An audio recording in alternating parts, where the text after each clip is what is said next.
આપણે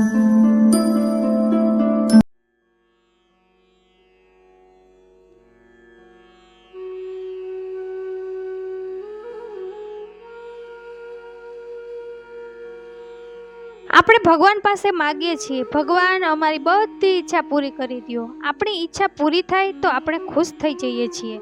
ઘણીવાર એવું થાય છે કે આપણે જે પ્રાર્થના કરીએ છીએ તે પૂરી થતી નથી અને આપણને દુઃખ થાય છે. પણ આપણે એવું નથી વિચારતા કે પ્રાર્થના એટલા માટે પૂરી નથી થતી કે તેની પાછળ આપણી જ બરબાદીનો સામાન છુપાયેલો હોય. જેણે આપણી રચના કરી છે તે જાણે છે કે આપણા માટે શું સાચું છે અને શું ખોટું છે. એક ખૂબ જ જૂની વાર્તા છે જેમાં ઘણી મોટી શીખ છુપાયેલી છે.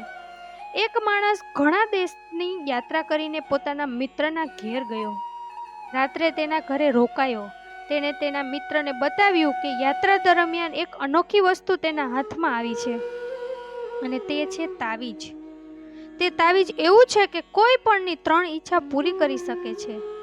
તેણે આગળ કહ્યું કે મેં વિચાર્યું કે તે તને આપું, પણ મને બીક લાગે છે કે આપું કે ન આપું.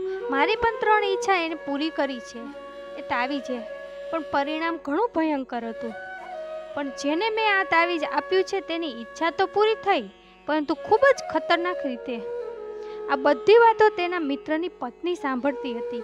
તરત જ તેણે તેના પતિને તાવીજ માંગવાનું કહ્યું. પતિના મનમાં પણ 3 ઈચ્છા પૂરી કરવાની લાલચ તો હતી, પણ સાથે સાથે ડર પણ હતો. પત્ની બોલી કે તે લોકોએ ખોટી રીતે માગ્યું હશે, તેથી જ તે બધાને દુઃખ થયું હશે. અમે સારી રીતે માગશું. છેલ્લે તે બંનેના હાથમાં હતું તાવીજ. વિચારમાં પડી ગયા, શું માગે? પત્નીએ કહ્યું કે 1 લાખ રૂપિયા માંગી લઈએ. તે સમયમાં 1 લાખ રૂપિયા મોટી કિંમત ગણાતી હતી. છેલ્લે બંનેએ મળીને માંગી લીધું કે 1 લાખ રૂપિયા. તાવીજ અચાનક નીચે પડી ગયું, મતલબ માગ પૂરી થઈ ગઈ. થોડા દિવસ પછી દરવાજો ખખડ્યો. રાજાના સૈનિક દરવાજા ઉપર હતા. તેણે સૂચના આપી કે તેનો તે દીકરો સેનામાં હતો તે મરી ગયો છે. તેના બદલે રાજાએ 1 લાખ રૂપિયા મોકલ્યા છે. બંને માથું પકડીને રોવા લાગ્યા, પરંતુ હવે કંઈ જ થઈ શકે તેમ નથી. મિત્રએ તો કહ્યું હતું કે ઈચ્છા તો પૂરી થશે, પણ ભયંકર રીતે. પત્નીએ રોતા રોતા પતિને કહ્યું કે હવે બીજી ઈચ્છા માગી લ્યો કે આપણો દીકરો જીવતો થઈ જાય. બંનેએ ફરીથી તે તાવીજ ઉપાડ્યું અને માગ્યું કે અમારો દીકરો ફરીથી જીવતો થઈ જાય. તાવીજ ફરીથી હાથમાંથી છટકીને નીચે પડી ગયું, એટલે ઈચ્છા પૂરી થઈ ગઈ. થોડી વાર પછી દરવાજો ફરીથી ખખડ્યો. તેણે દરવાજો ખોલ્યો તો ત્યાં કોઈ ન હતું, પણ એક અવાજ આવ્યો કે માં, હું આવી ગયો.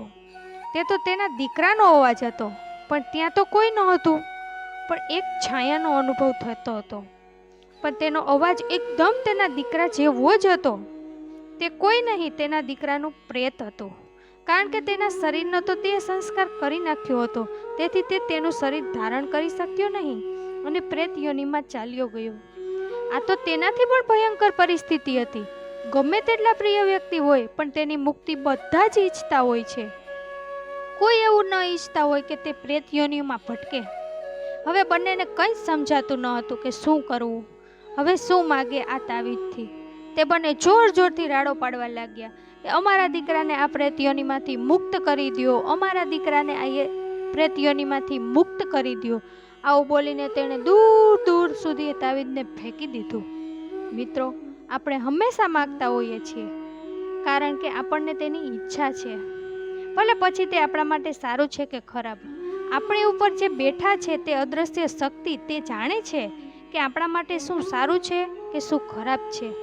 તેની પાસે તેને ન માગો જે આપણને જોઈએ છીએ.